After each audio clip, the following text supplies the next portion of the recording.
Good afternoon, good morning, and welcome to another video from the Market Maker SA. I hope you guys are doing very good. I hope you guys are trading well. And yeah, welcome to another video. Before we continue, don't forget to like, comment, and subscribe. Don't forget to hit that notification bell icon to be notified in case we drop another video.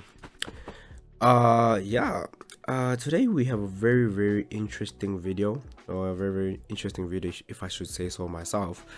Today we'll be looking at exactly liquidity, but we'll be looking at liquidity in a sense of highs and lows.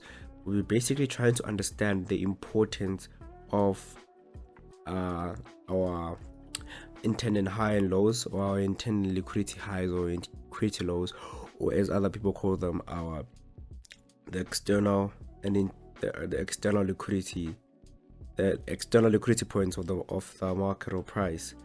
So don't forget to like, comment, and subscribe, and let's begin. So as you can see, today we are looking at the USD JPY. Looking at the USD JPY, and obviously right now it's a Tuesday where I am right now in South Africa. And yesterday, of course, I entered my market looking to begin my week as normal, trying to make as much money as possible. And as you can see, what we entered straight into it, we entered it identifying clearly from this peak formation low that we're in an up phase. Market gave us this peak formation low, market went up, and market violated this level right here and came back to a point of interest where it created a reset pattern.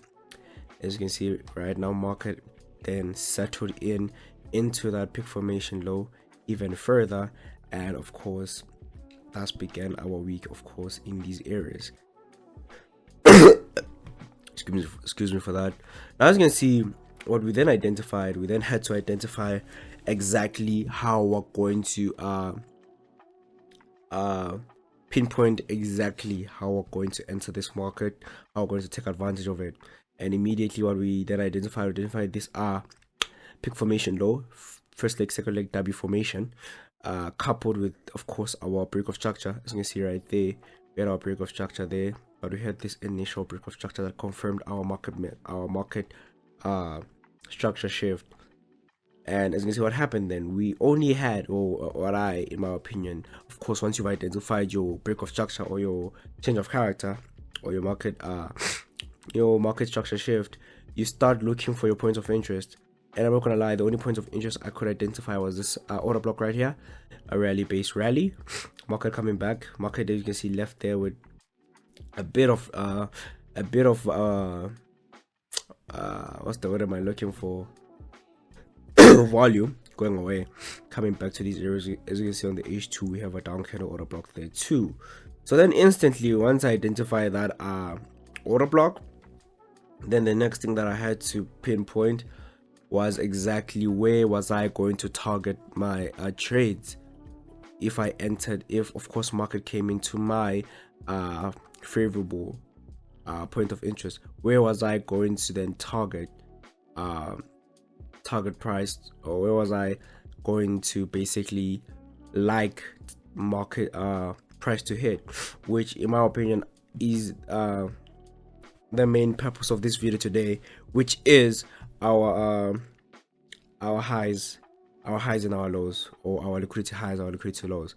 Now, of course, in this instance, what I then identified is the first high that I expect market to hit, or I would love market to hit, which is this liquidity high right here. As you can see, this liquidity high right here. Then for long-term purposes, I identified the market to take out this structure right here, taking out what I consider to be the second liquidity high, or external liquidity. And as you can see, if you drop down to your H2, what you then identify is, as you see what happened there, market came, closed this imbalance. As you see, we consider this as imbalance and not a fair value gap because of this down candle order block right there, or this point of interest, which is much more stronger.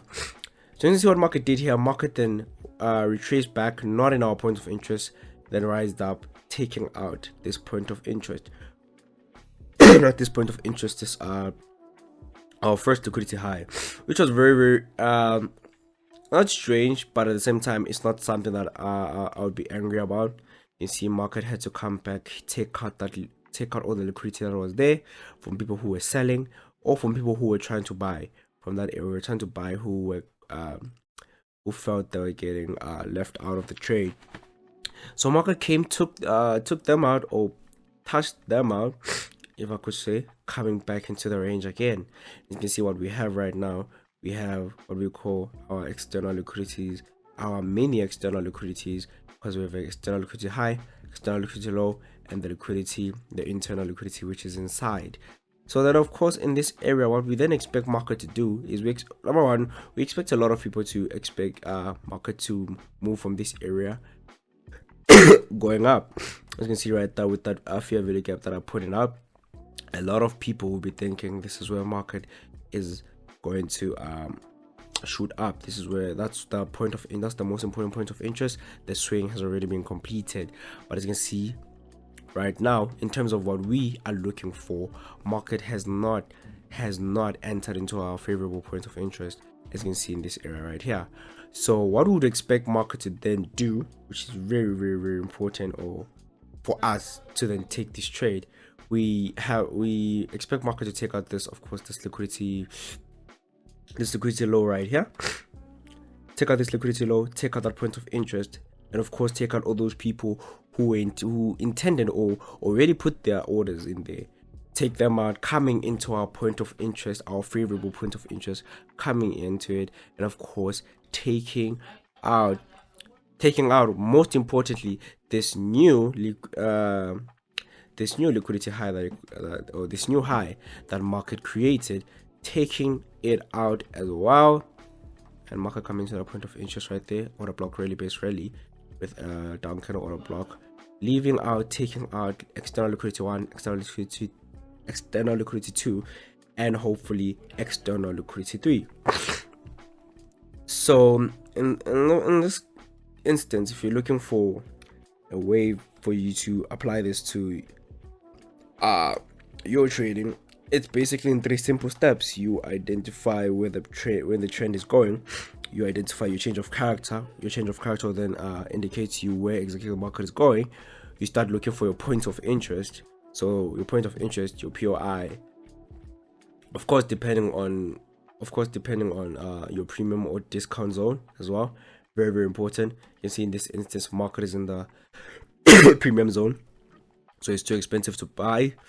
But in this instance, once you've identified your POI, and of course you have to make sure that it's a strong POI that is backed up as well by a lot. You can see in this instance we have this order block right here, but you can see the key levels are massive so far from that area. What a point of interest there of old, point of interest there of old, point of interest there of old, point of interest there and old, point of interest there of sorts, and point of interest again. So that officially makes it a key level. And you start looking for your highs, which is the main purpose of this video. Understanding your liquidity highs, understanding what market is going to do there. You need to understand why market is going to those areas, what market is intended to do at those areas, and how market will react after it has achieved its objectives at those areas.